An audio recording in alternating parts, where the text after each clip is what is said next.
The winter of 1815 had been particularly cruel to Miss Marianne Hartwood's spirits. At 8 and 20, she had long resigned herself to spinsterhood, a condition she embraced with pragmatic determination, if not genuine contentment. The London season had begun its usual parade of debutantes and fortune hunters, a spectacle Marianne observed with the detached amusement of one who had survived the matrimonial battlefield and retreated to safer ground. Another invitation from Lady Pemberton announced her younger sister Charlotte, waving a cream-coloured card edged with gold. A ball to celebrate her daughter's engagement. How tedious. Marianne glanced up from her book. I suppose we must attend. Aunt Agatha would never forgive us if we declined. You needn't sound so martyred about it, Charlotte replied with a laugh. Some of us still harbour hopes of securing a husband. And some of us have learned that marriage is merely a transaction where women trade their freedom for financial security, Marianne said, her voice light despite the bitterness beneath. I prefer my independence, limited though it may be. Charlotte rolled her eyes. Your independence consists of managing Aunt Agatha's household and reading improving literature. Hardly the adventurous life you once dreamed of. Marianne felt the familiar tightening in her chest. If Charlotte only knew the truth, the secret that had defined her life these past 10 years. The secret that ensured she would never, could never, accept a marriage proposal. One cannot eat dreams for breakfast, Marianne replied with forced lightness. Now, shall we discuss what we shall wear to this tedious affair? Later that evening, as her lady's maid arranged her hair, Marianne studied her reflection in the looking-glass. Her features were pleasant enough, large grey eyes, a straight nose, and lips that curved easily into a smile. She was neither a beauty nor a fright, but rather existed in that comfortable middle ground that allowed one to navigate society without drawing undue attention. Miss Hartwood, if I may say so, the blue silk brings out the colour in your cheeks, her maid observed. Marianne nodded absently. Thank you, Wilson, I'm satisfied with my appearance. Satisfied, the word that had come to define her expectations from life. Not happiness, not passion, merely satisfaction. It was safer that way. The Pemberton ballroom blazed with candlelight, the crystal chandeliers casting prismatic rainbows across the cream and gold dacre. Marianne entered on the arm of her aunt, a formidable widow whose sharp tongue and sharper eye had earned her both respect and fear among the ton. Stand straight, Marianne, Aunt Agatha hissed. You're 8 and 20, not 8 and 80. Yes, Aunt, Marianne replied automatically, lifting her chin. Her gaze swept the room, noting the usual faces, the ambitious mammas, the bored husbands, the eager debutantes. A quadrille was forming, and Charlotte had already been claimed by a young viscount. Lady Pemberton has outdone herself, Aunt Agatha observed, though I heard her daughter's fiancé has debts that would sink a warship. Marianne bit back a smile. How fortunate that Lady Pemberton's dowry includes that coal mine in Northumberland. Indeed, Aunt Agatha's shrewd eyes narrowed. Speaking of fortunes, that gentleman by the window is the Duke of Blackmoor. Returned from abroad just yesterday. Marianne followed her aunt's gaze to a tall figure standing somewhat apart from the crowd. Even from a distance, she could see he possessed the confidence of a man accustomed to command. His dark evening clothes were impeccably tailored, his cravat arranged with elegant simplicity rather than the elaborate confections favoured by the dandies. Benedict Beaumont, Aunt Agatha continued, inherited the dukedom 7 years ago. Been abroad ever since, diplomatic work for the crown, they say. How fascinating, Marianne replied, her tone deliberately indifferent. I'm sure every unmarried lady will be thoroughly informed of his income and holdings before the night is through. 15,000 a year at least, Aunt Agatha said with relish. And properties in Kent, Yorkshire and London. A veritable prize for someone's marriage mart. Marianne's dry tone made her aunt frown. Your cynicism grows tiresome, Marianne. It's high time you... Whatever Aunt Agatha intended to say was interrupted by their hostess, who approached with the very Duke in question. Lady Thistlethwaite, Miss Hartwood, may I present his Grace, the Duke of Blackmoor, Lady Pemberton trilled. Your Grace, Lady Agatha Thistlethwaite, and her niece, Miss Marianne Hartwood. The Duke bowed and Marianne cursed. When she rose, she found herself the object of intense scrutiny. The Duke's eyes were a startling blue, the deep, clear blue of a summer sky, and disconcertingly direct. "Miss Hartwood," he said, his voice deep and pleasantly modulated, "I believe the next set is forming. Would you do me the honor?" Marianne felt a flutter of panic. Dancing with a duke would draw precisely the kind of attention she had spent years avoiding. "Your Grace is too kind, but My niece would be delighted," Aunt Agatha interjected, giving Marianne a look that brooked no argument. Before she could formulate another objection, the Duke had taken her gloved hand and was leading her toward the dance floor. Marianne noticed every head turning to follow their progress, every whisper behind fans and gloves.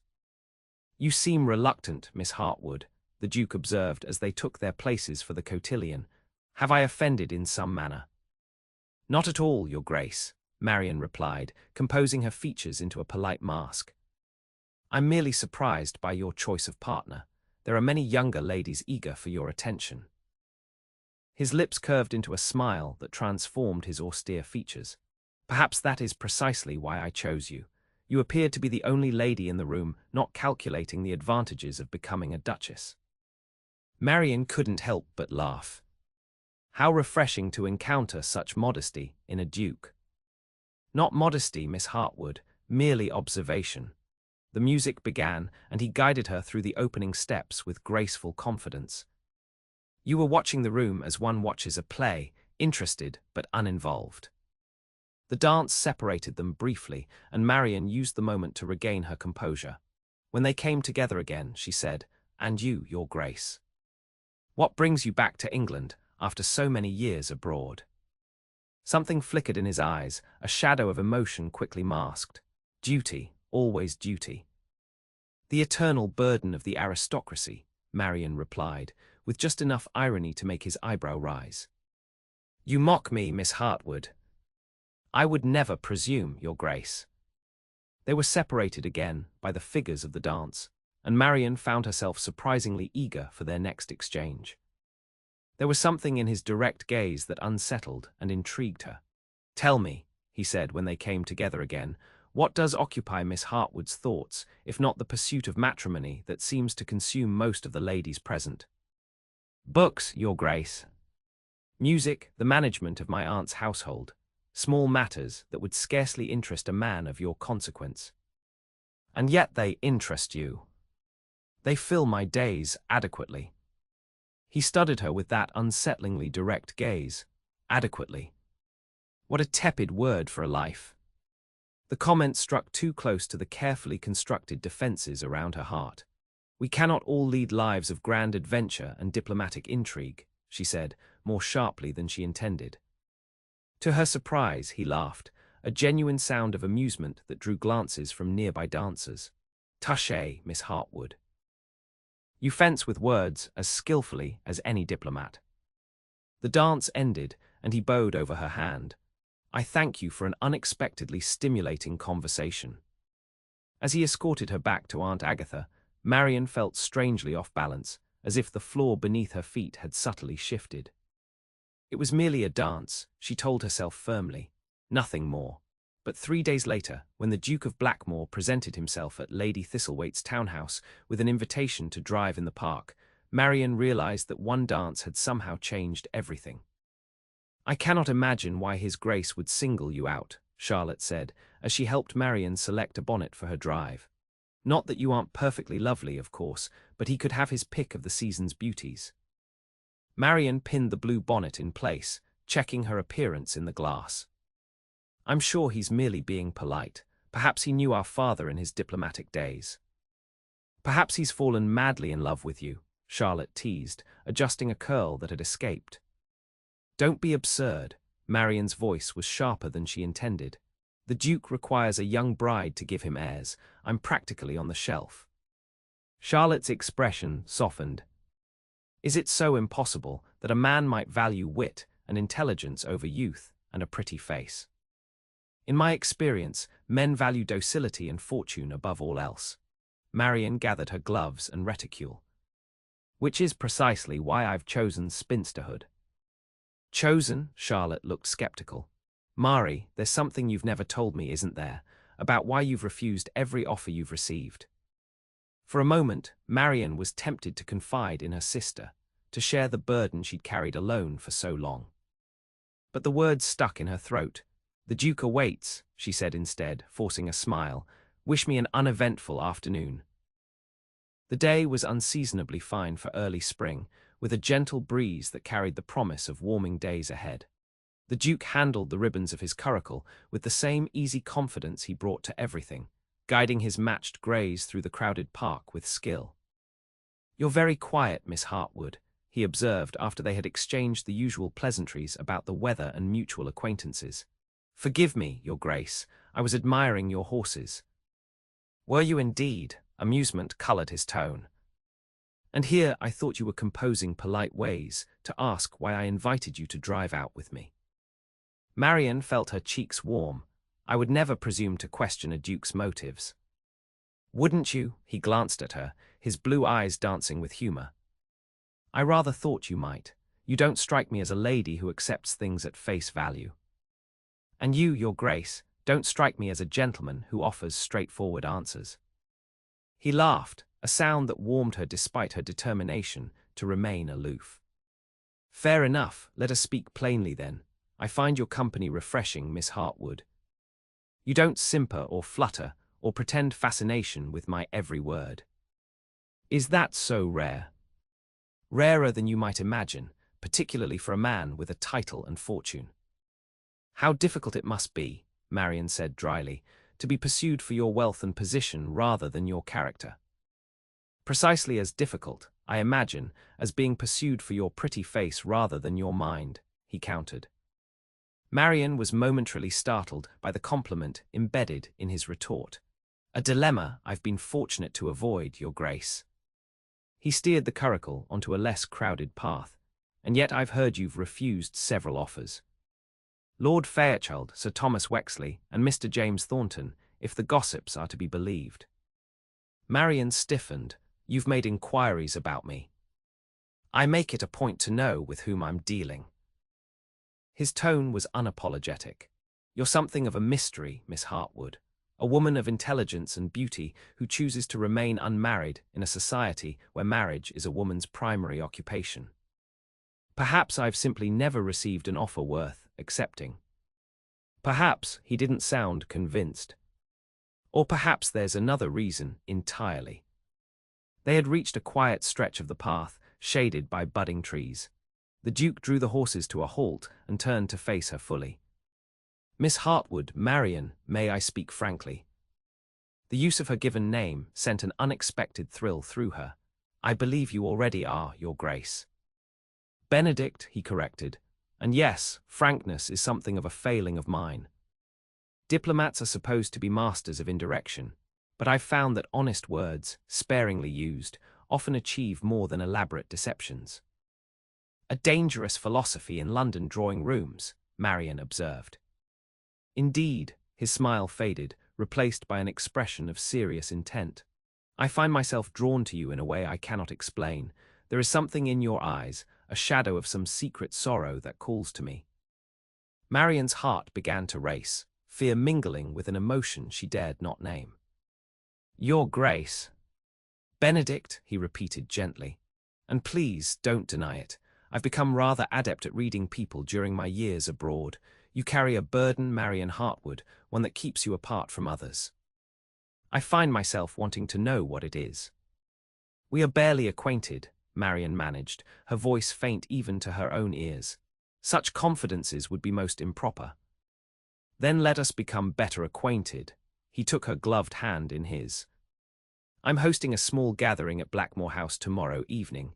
Music, conversation, perhaps a few hands of cards, nothing formal. Will you come?"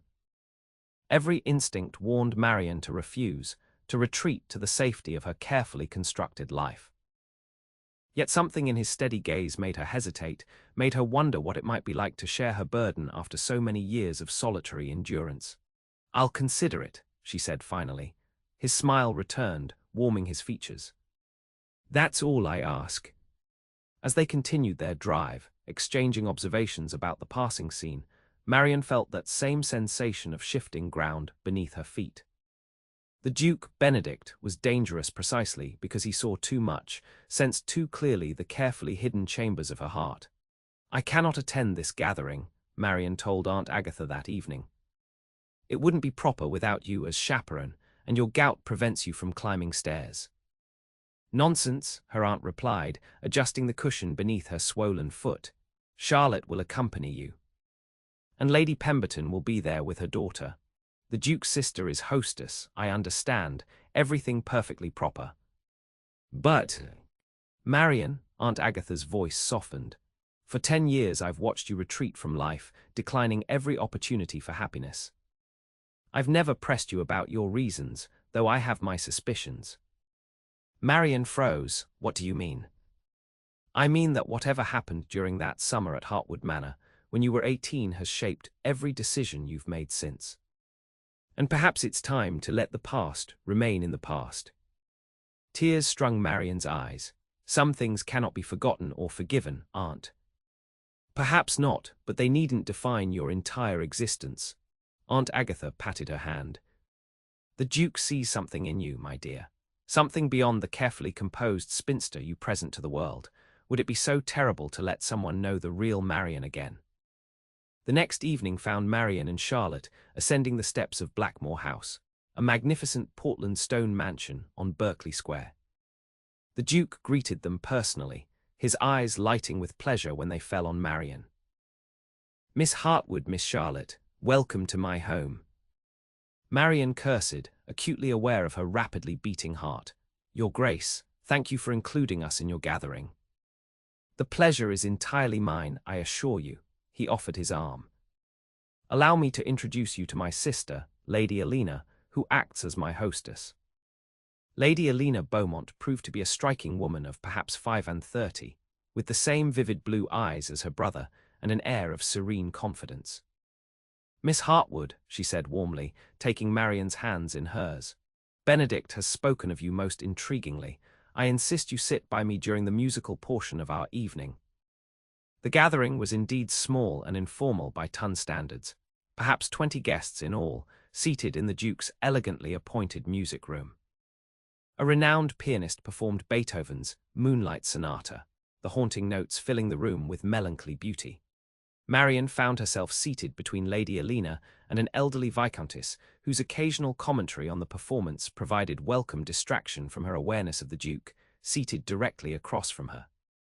Even without looking at him, she could feel his gaze, as tangible as a touch. When the music ended and the guests moved to the adjoining salon for refreshments, Lady Elena took Marianne's arm. "You must see Benedict's collection of botanical illustrations," she said. "He brought them back from his travels. They're quite extraordinary." Before Marianne could protest, she found herself being guided to a smaller room off the main salon. Bookshelves lined the walls, and a large desk dominated the space, its surface covered with leather-bound volumes. "Here they are," Lady Elena said, opening a portfolio. "Aren't they magnificent?" The illustrations were indeed beautiful, exotic flowers rendered in vivid colors, each labeled in a precise hand with Latin names and locations. "These are from the Amazon," Lady Elena explained, turning the pages, "and these from the East Indies. Benedict has always had a passion for natural history." "They're exquisite," Marianne said, genuinely impressed. "Did your brother collect them all himself?" "Many of them, yes. Others he commissioned from local artists during his travels." Lady Elena gave her a considering look. "You're not what I expected, Miss Hartwood." "Oh, and what did you expect?" "From Benedict's description, a woman of remarkable insight and unexpected depths, I see he was not exaggerating." Lady Elena closed the portfolio. "My brother is not a man given to sudden enthusiasms, Miss Hartwood. If he has singled you out for his attention, there is good reason." Before Marianne could respond, the door opened and the Duke himself entered. "Ah, Ellie, I see you're showing Miss Hartwood my modest collection." "I was just telling her how selective you are in your interests," Lady Elena replied with a meaningful look at her brother. "I believe Lady Pemberton is looking for me." "If you'll excuse me." With a rustle of silk, she departed, leaving Marianne alone with the Duke. He moved to stand beside her at the desk, close enough that she could detect the faint scent of sandalwood and something uniquely his own. "Do you truly find them interesting?" he asked, gesturing to the illustrations. "Or were you merely being polite to my sister?" "I find them fascinating," Marianne answered honestly. "The diversity of the natural world is extraordinary. These orchids, for instance, I've never seen anything like them." "They grow in the cloud forests of Peru," he said, his voice warming with enthusiasm. "At elevations where the mist clings to the mountains, the local people believe they're the tears of a forest spirit." "And what do you believe, Your Grace?" He looked at her, his gaze softening. "I believe in what I can see and touch." "In evidence rather than superstition," he paused. "And I asked you to call me Benedict, remember?" "That would hardly be proper, Your Grace." "Propriety," he sighed the word, "the great British obsession. Do you know, in the Amazon I lived among people who had never heard of proper behavior as we define it. They judged a person by their actions, their integrity, their willingness to contribute to the community. How refreshing that was. And yet you returned to England, where one's worth is measured by title and fortune." "I returned because duty called me home." A shadow crossed his features. "My cousin died without issue. The succession falls to me." "The burden of the aristocracy," Marianne said softly, echoing their earlier conversation. "Indeed."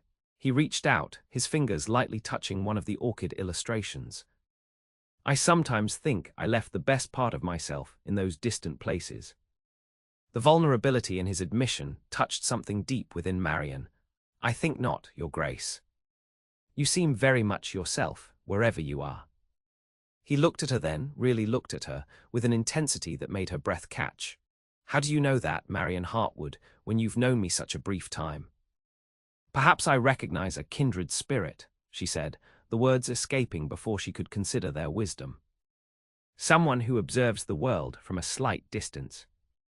"Is that how you see yourself, as an observer rather than a participant?" "It's safer that way."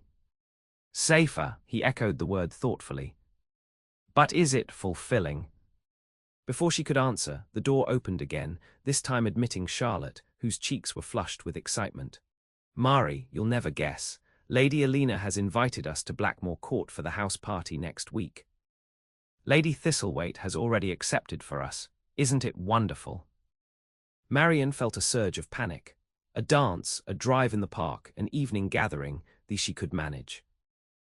But a house party meant days in close proximity, with countless opportunities for the kind of intimacy she had spent years avoiding.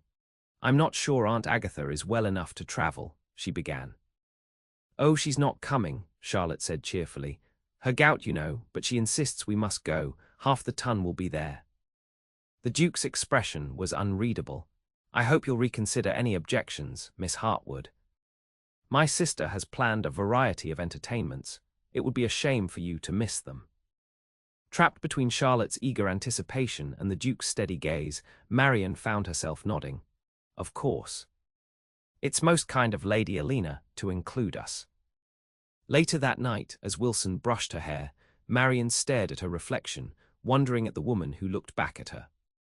There was color in her cheeks, a brightness in her eyes that had been absent for too long.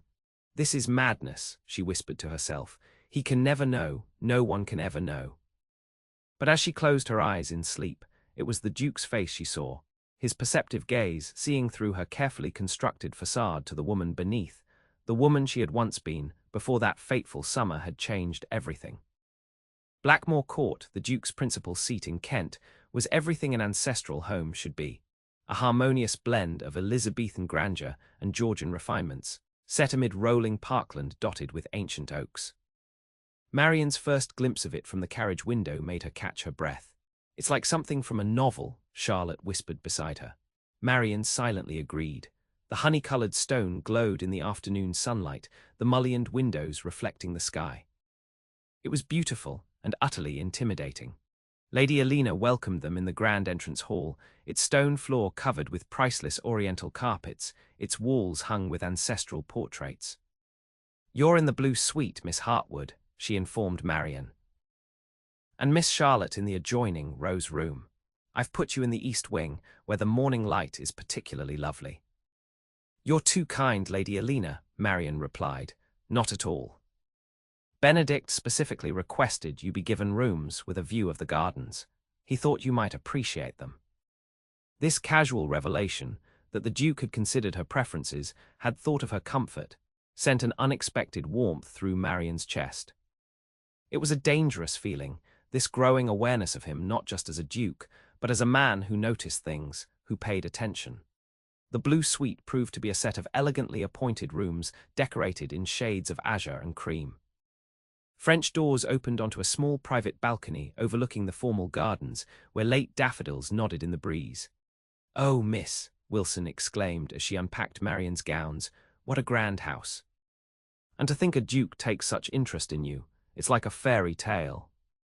"Wilson, please." Marianne's voice was sharper than she intended. "The Duke is merely being a considerate host, nothing more." The maid's expression turned knowing. "If you say so, miss, though I've never known a gentleman to be so particular about a lady's comfort unless he had particular feelings for her." Marianne turned away, unwilling to let Wilson see the conflict in her eyes. "That will be all for now. I'll ring when I need you to help me dress for dinner." Alone, Marianne stepped onto the balcony, filling her lungs with the sweet spring air. Below, the garden paths wound between clipped hedges and carefully tended flower beds. A figure walked there, tall, broad-shouldered, unmistakable even at a distance. As if sensing her gaze, the Duke looked up. Even from this distance, the impact of his smile was palpable. He raised a hand in greeting, and without thinking, Marianne returned the gesture. He beckoned, clearly inviting her to join him. After a moment's hesitation, she nodded and withdrew to find her pelisse. The garden air was cooler than it had appeared from above, and Marianne was glad of her warm pelisse as she followed the gravel path toward the central fountain where the Duke waited. He wore informal country attire, buff breeches, a bottle green coat and top boots, and looked more at ease than she had yet seen him. "Miss Hartwood," he said, bowing slightly. "I hope you find your accommodations satisfactory." "They're lovely, Your Grace. The view is exceptional." "I'm pleased you think so." He offered his arm. "Will you walk with me?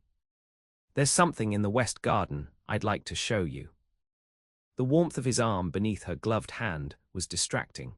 Marianne focused on the path ahead, trying to ignore the peculiar lightness in her chest. "You seem pensive today," he observed as they walked. "Is something troubling you?" "Not at all," Marianne replied automatically. "No," he glanced down at her, his blue eyes too perceptive. "I think perhaps there is. You've been avoiding my gaze since you arrived." Marianne felt heat rise to her cheeks. "I wasn't aware that my gaze was so important to Your Grace." "And there you go again, with Your Grace," he said with a sigh. "After I specifically asked you to use my name. It wouldn't be proper." "Proper?" He stopped walking, turning to face her fully. "Marianne, we are alone in a garden, having a simple conversation. Would it really be so improper to call me by my name?" The sound of her given name on his lips sent a shiver through her that had nothing to do with the cool air. "Very well, Benedict." His smile was like sunrise, warming her from within. There, was that so difficult? "Terribly," she replied, surprising herself with the teasing tone. "I may need to lie down with smelling salts after such an impropriety." He laughed, the sound rich and genuine. "Your wit is one of the things I admire most about you. That and your refusal to be impressed by my title. Is that so rare?" "Rarer than you might imagine." He began walking again, leading her toward a walled enclosure. "Here we are. My mother's rose garden." The high stone walls sheltered an exquisite formal garden, with gravel paths forming a geometric pattern around beds of early roses. The air was perfumed with their delicate scent, and bees hummed lazily among the blooms. "It's beautiful," Marianne said sincerely. "My mother designed it herself," Benedict told her, his voice softening with memory. She would spend hours here, deadheading and pruning. Even after she could afford an army of gardeners, she preferred to tend the roses herself. "She must have been a remarkable woman." She was. He bent to touch a pale pink bloom. She taught me that true nobility has nothing to do with titles or wealth. It's about how one treats others, especially those who cannot benefit you in return. Marianne studied his profile, seeing the boy he must have been in the man before her. She would be proud of the man you've become, I think. He straightened, his eyes meeting hers with startling intensity. Would she? I'm not so certain. I've spent years running from the very responsibilities she taught me to value. Running? Or serving your country through diplomacy? A bit of both, if I'm honest. He guided her to a stone bench nestled between two fragrant bushes of damask roses. I volunteered for every foreign posting available.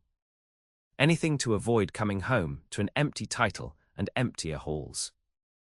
And yet you've returned now. As I said, duty called. He sat beside her, close enough that their shoulders almost touched.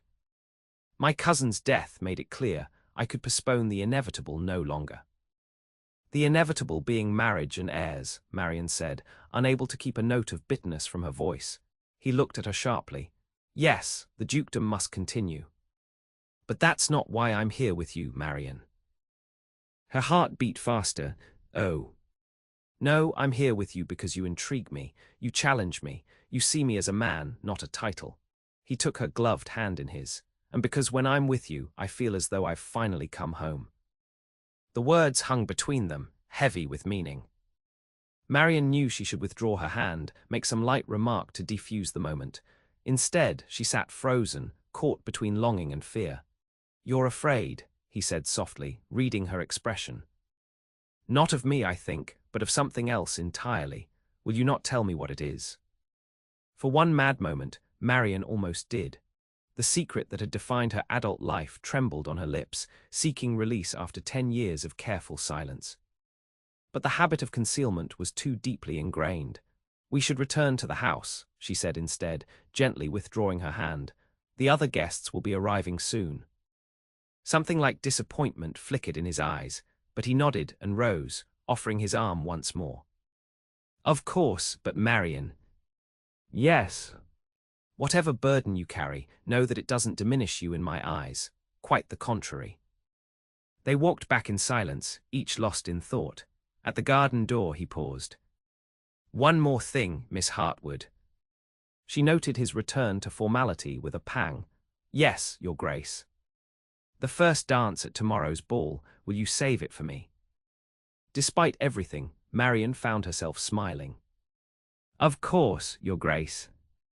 The house party swelled as carriages arrived throughout the afternoon, disgorging the cream of society, lords and ladies, distinguished politicians, even a minor royal or two.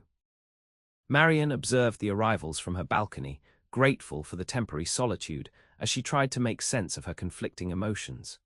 The Duke of Blackmoor, Benedict, was dangerous precisely because he made her want things she had renounced a decade ago. He made her imagine possibilities that could never be. For the first time in years, she regretted the path not taken, the choices that had led her to this point. You're being ridiculous, she told herself firmly.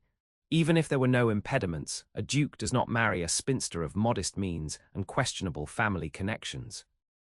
But that was the most dangerous part of all. The way he looked at her made her believe he might do exactly that. Dinner that evening was a glittering affair, with the long table in the state dining room set with gold plate and crystal that caught the light from hundreds of candles. Marianne, seated between a baronet and a member of Parliament, found her gaze continually drawn to Benedict at the head of the table. He performed his duties as host with effortless grace, ensuring each guest felt valued while maintaining the flow of conversation. Afterward, in the drawing room, Lady Alina arranged for musical entertainment. Several young ladies displayed their accomplishments at the pianoforte, while a professional tenor hired for the occasion sang Italian arias that brought tears to more sensitive eyes. You don't play, Miss Hartwood? Lady Pemberton asked during a pause in the performances. No, I'm afraid not, Marianne replied. My talents lie in other directions. Oh, and what might those be? The question came from Lord Ranelagh, a notorious rake whose appraising gaze made Marianne's skin crawl. Before she could answer, Benedict appeared at her side. Miss Hartwood is a formidable chess player, I understand. Perhaps you'd care to challenge her, Ranley. The rake's smile turned predatory. I'd be delighted to match wits with such a charming opponent. Marianne shot Benedict a look of mingled gratitude and exasperation. She did indeed play chess, her father had taught her, but she hadn't expected the Duke to know this minor detail about her. I would hardly call myself formidable, Your Grace, she said as Lord Ranley went to fetch the chess set. No. Your aunt informs me you regularly trounce her brother, the bishop, who is known for his strategic mind. Marianne blinked in surprise. You've discussed my chess-playing abilities with my aunt. His smile was unapologetic. I've discussed many things with Lady Thistlethwaite. She's quite proud of you, you know. Before Marianne could respond, Lord Ranley returned with an exquisite ivory chess set.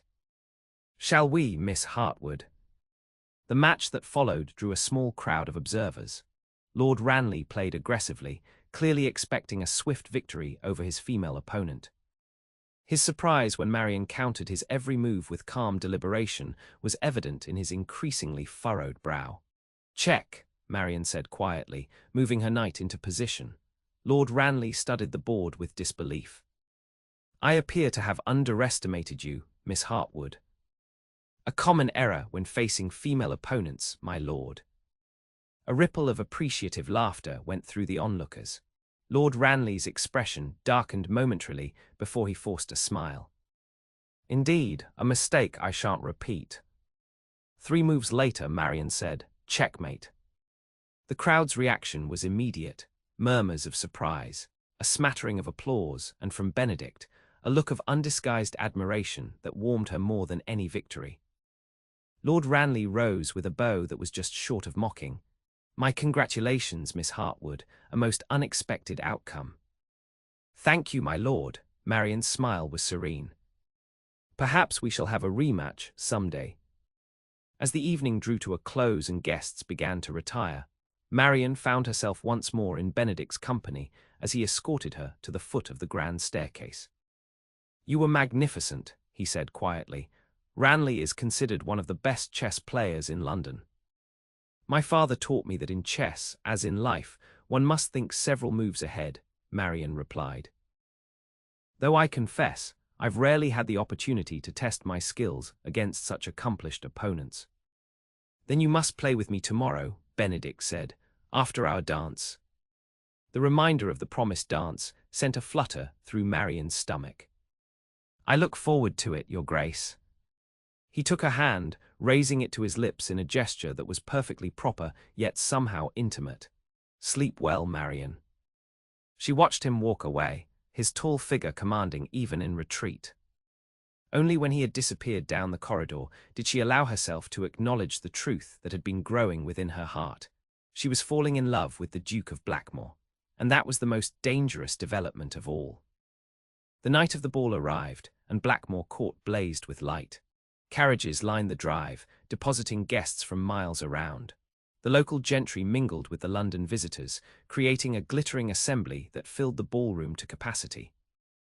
In her blue suite, Marianne sat at the dressing table while Wilson arranged her hair in an elegant style, with pearl combs securing the dark curls. You look beautiful, miss, the maid said, stepping back to survey her handiwork. That silver tissue over the blue silk was an inspired choice. Marianne studied her reflection, hardly recognizing the woman who looked back at her. There was a glow to her skin, a brightness in her eyes that spoke of anticipation rather than resignation. For one night she would allow herself to dream, to imagine what might have been if her life had taken a different path. Charlotte burst into the room, resplendent in pale green. Mari, you look stunning. The Duke won't be able to take his eyes off you. Don't be ridiculous, Marianne said automatically, but her sister's words sent a thrill of pleasure through her. Are you ready? We shouldn't keep Lady Alina waiting. The ballroom was transformed by hundreds of candles, their light reflecting off gilt mirrors and crystal chandeliers. Musicians played from a raised dais, and couples were already forming for the first set. Marianne and Charlotte made their way through the crowd to where Lady Alina stood receiving guests. She greeted them warmly, her keen eyes taking in Marianne's appearance with approval. Benedict is by the south windows, she said with a knowing smile. He's been watching the door for the past quarter hour. Marianne felt her cheeks warm. Thank you, Lady Alina. Your ball is magnificent. Indeed it is, Charlotte agreed, her attention already caught by the approach of a young viscount. Oh, Lord Ashton, how delightful to see you. With a meaningful glance at her sister, Charlotte allowed herself to be led away, leaving Marianne to navigate the crowded room alone. She had barely taken 3 steps when Benedict appeared before her, as if conjured by her thoughts. Miss Hartwood, he bowed, his eyes never leaving hers, you are enchanting this evening. Marianne cursed, acutely aware of the interested glances from nearby guests. Your Grace, what a splendid ball. Made infinitely more so by your presence. He offered his arm. I believe this first dance is mine. As he led her onto the floor, Marianne felt the weight of dozens of curious stares. The Duke of Blackmoor, one of the most eligible men in England, opening his ball with a spinster of no particular fortune or distinction. It was fodder for gossip that would last the season. The orchestra began to play, and Benedict's hand settled at her waist. The warmth of his touch penetrated the thin silk of her gown, sending tendrils of awareness through her body. You're trembling, he observed as they moved through the first figures of the dance. Am I? Marianne tried for lightness. Perhaps I'm cold. Perhaps you're affected by my presence, as I am by yours. His direct gaze challenged her to deny it. Your Grace. Benedict, he corrected gently, at least when we're dancing. Marianne shook her head but couldn't suppress a smile. You're impossible. So I've been told. Usually by diplomats who find my directness unsettling. The dance separated them briefly.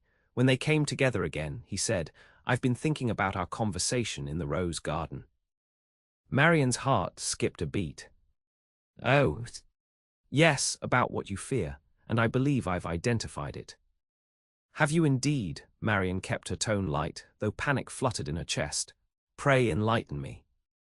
You fear connection, he said simply. You've built walls around your heart, convincing yourself that independence is preferable to vulnerability.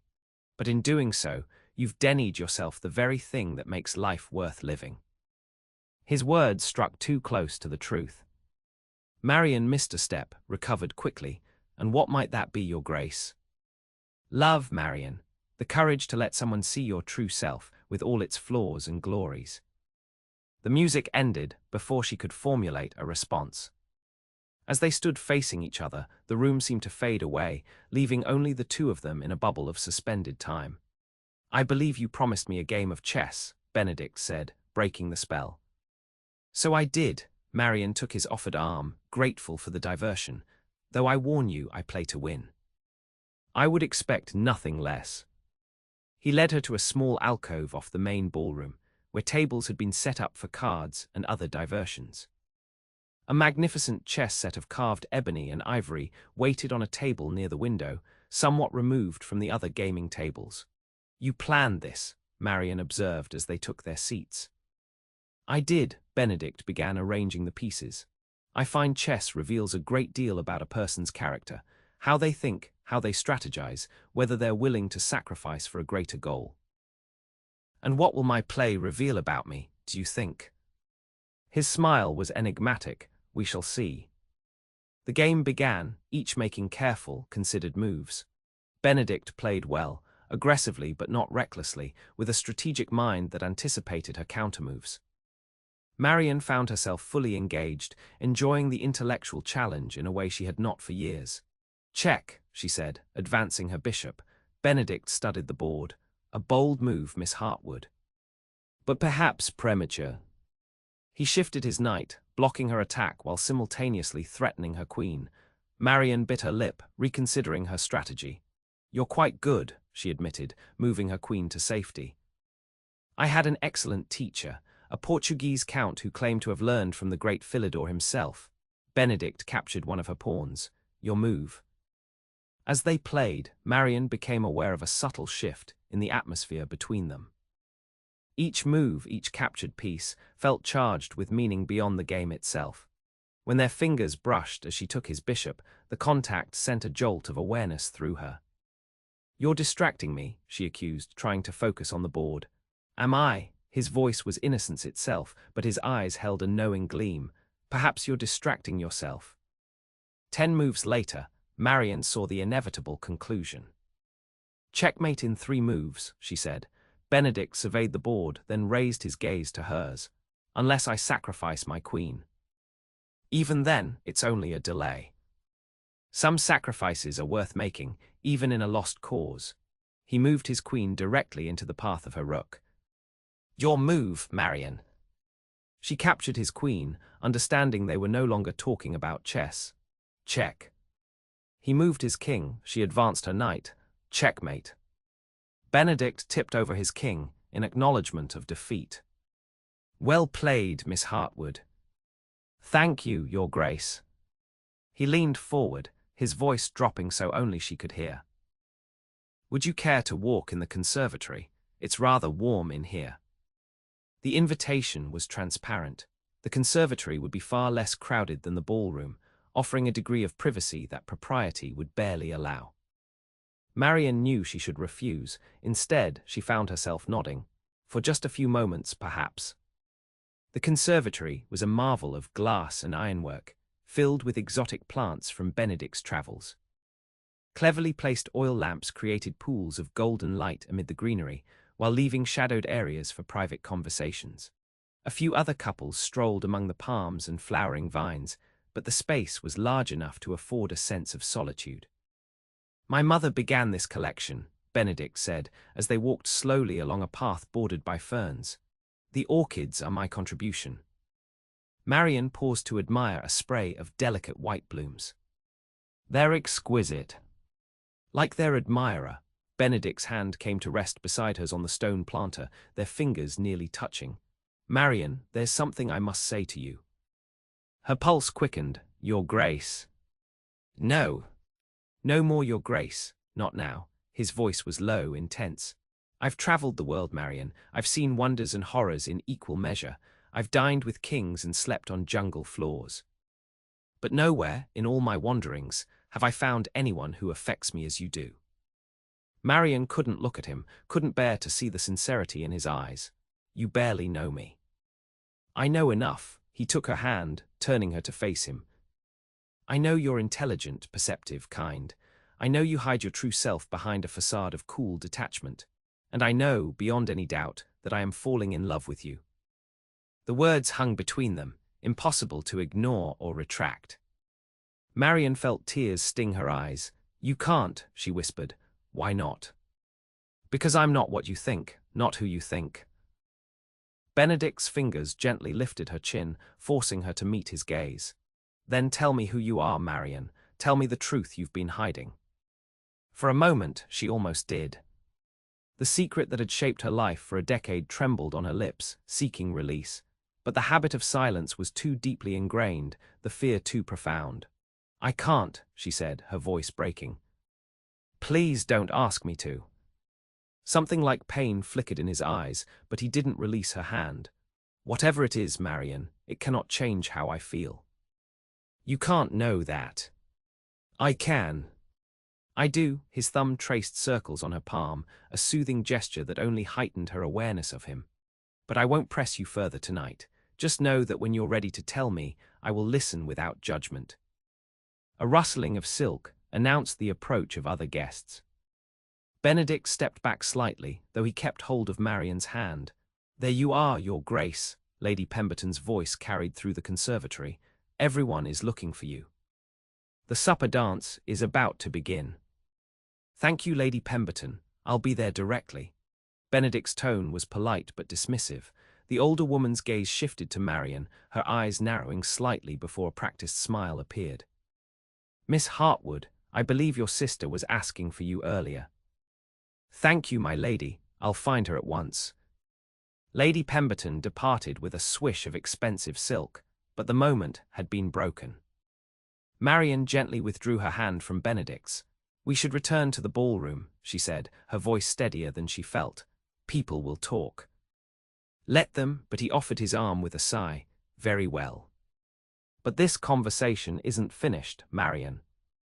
As they re-entered the ballroom, Marianne was acutely aware of the curious glances, the whispered comments behind fans. The Duke of Blackmoor's attentions had not gone unnoticed, and speculation was clearly rampant. Charlotte hurried to her side as soon as Benedict had been claimed by his duties as host. "Mari, what's happening?" Lady Pemberton was looking positively triumphant when she returned from the conservatory. "Nothing is happening," Marianne replied firmly. The Duke was simply being a gracious host. Charlotte's skeptical expression said she didn't believe a word of it.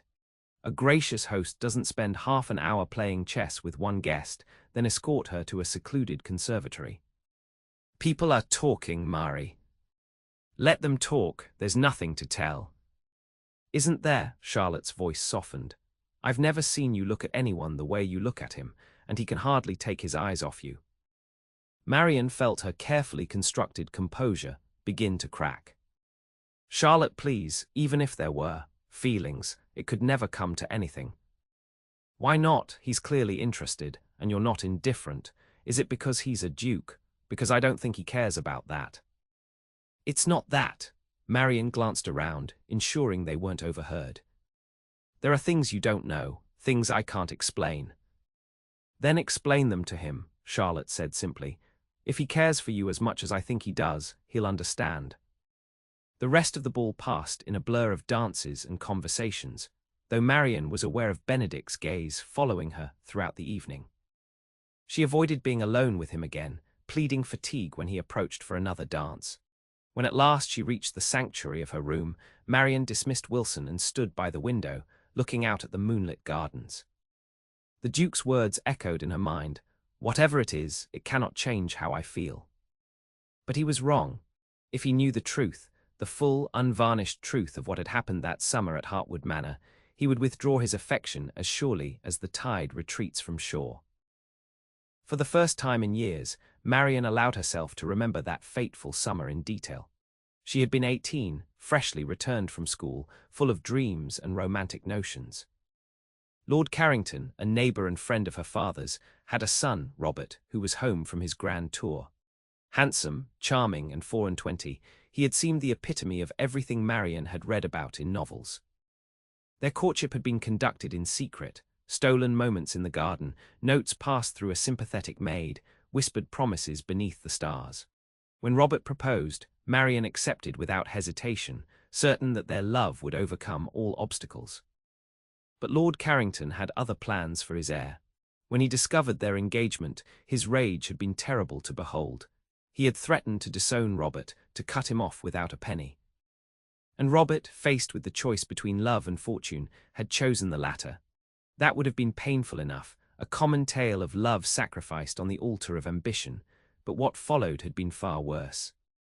To placate his father, Robert had claimed that Marianne had entrapped him, had used feminine wiles to seduce him, had even compromised her virtue in hopes of forcing a marriage. The scandal had been devastating. Lord Carrington had spread the tale throughout the county, ensuring that Marianne's reputation was in tatters. No one believed her denials. After all, she had been meeting Robert in secret. The evidence seemed to support his claims. Her father, broken by the disgrace, had suffered a stroke within a month. He lingered for a year, a shell of the vibrant man he had been, before death finally took him. The estate, already encumbered by debt, had to be sold to pay his creditors. Marianne and Charlotte had been forced to accept their aunt's charity. For 10 years, Marianne had lived with the consequences of that summer.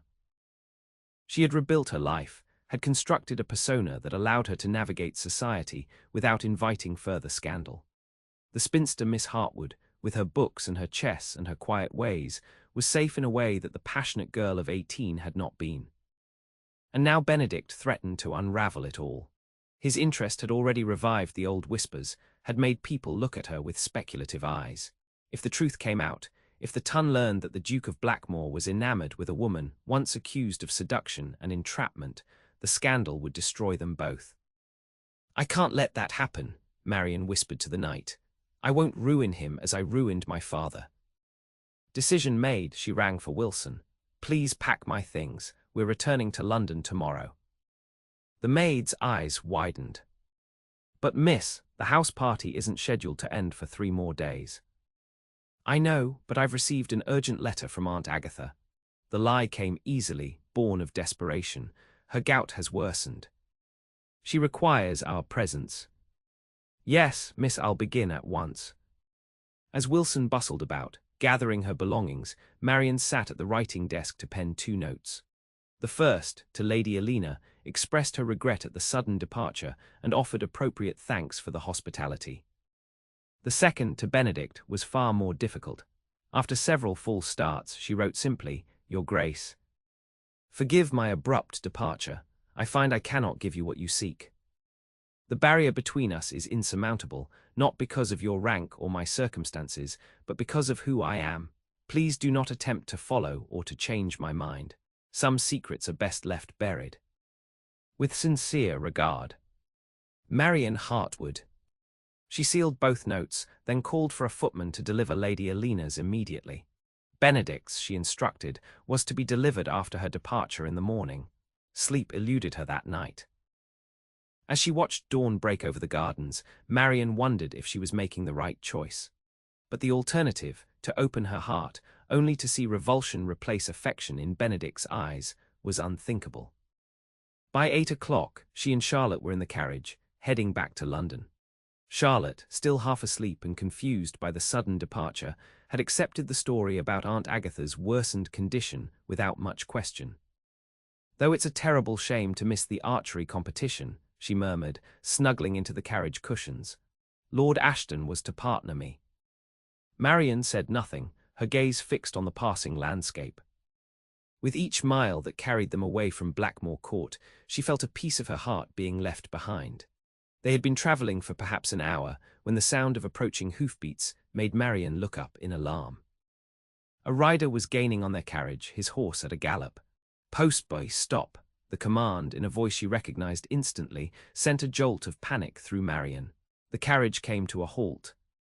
Before Marian could gather her wits, the door was wrenched open, and Benedict stood there, his face flushed from hard riding, his eyes blazing with emotion. "Your Grace!" Charlotte exclaimed, suddenly wide awake. "What a surprise!" "Miss Charlotte," he barely spared her a glance, "I need to speak with your sister, alone." "Oh, of course," Charlotte's gaze darted between them. "I'll just stretch my legs, shall I?" She slipped past Benedict, who immediately took her place in the carriage, shutting the door firmly behind him. "You opened my note early," Marian said, finding her voice at last. "Your footman has more loyalty to me than to your instructions, it seems." Benedict's voice was controlled, but she could hear the anger beneath. "What game are you playing, Marian? Why this sudden flight?" "It's not a game. And I explained in my note." "No, you didn't explain. You offered a cryptic reference to insurmountable barriers and buried secrets." He leaned forward, his gaze intent. "After everything, do I not deserve the truth?" Marian looked away, unable to bear the hurt in his eyes. "The truth would only cause pain. I'll be the judge of that." His hand found hers, gripping it firmly when she tried to pull away. "Whatever it is, Marian, we can face it together." The tenderness in his voice nearly broke her resolve. For a moment, she allowed herself to imagine telling him everything, the courtship, the betrayal, the scandal that had destroyed her family. Would he understand? Could he possibly still want her, knowing the whispers that would follow them? "I was ruined 10 years ago," she said at last, her voice barely above a whisper. "Not in the physical sense, but in every other way that matters in our society. My reputation was destroyed by a man who claimed I tried to entrap him into marriage through seduction." Benedict's grip on her hand tightened, but he remained silent, allowing her to continue. "It was a lie, of course. We had an understanding, at least I thought we did. When his father objected to the match, he chose fortune over love. But to salvage his own reputation, he destroyed mine. Claimed I had led him on, compromised myself, tried to force his hand." She couldn't look at Benedict, couldn't bear to see his expression. "The scandal killed my father. We lost everything, our home, our position, our future. For 10 years I've lived quietly, rebuilding a semblance of respectability. But the whispers never truly die." "And now you fear that my interest has revived those whispers," Benedict said softly. Marian nodded. People have already noticed your attention. Questions are being asked, old stories revisited. If it became known that that I love you, he finished for her, that I intend to make you my duchess. Her head snapped up, eyes wide. You're what? My duchess, Marianne. The anger had faded from his expression, replaced by something infinitely more dangerous, determination. That is, if you'll have me. Did you not hear what I just told you? The scandal is 10 years in the past, based on the lies of a coward. Benedict's voice hardened. Tell me his name. What? The man who did this to you. Tell me his name. Marianne hesitated. It doesn't matter now. He's married, settled in the north. Our paths never cross. It matters to me. Benedict's blue eyes were fierce. But I won't press you on that now. What matters more is that you understand this. I don't care about ancient gossip or malicious lies. I care about you, your mind, your heart, your indomitable spirit. You say that now, but... No buts. He released her hand only to cup her face gently between his palms. Marianne Hartwood, I have traveled the world searching for something I couldn't name. Now I know what it was, you, the other half of my soul, the woman who challenges me, sees me, accepts me as I am. Tears filled Marianne's eyes, spilling onto her cheeks. Benedict, please, think of your position, your family. I am thinking of them, of the family we could build together, the life we could share. His thumbs brushed away her tears. I won't force you, Marianne. If you truly don't share my feelings, I'll walk away. But don't reject me because of fears that I don't share. I do share them, she whispered, her defenses crumbling beneath the weight of his sincerity. I care for you more than I ever thought possible, but I'm afraid. Of what others will say. Of losing you when the whispers become too loud to ignore. Benedict's expression softened into tenderness. My darling girl, don't you understand? I faced down tribal chieftains in Brazil and pirates in the South China Sea. Do you really think I fear the wagging tongues of the tongue?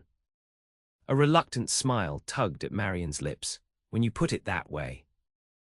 Besides, he continued, his voice taking on a practical tone, I am a duke.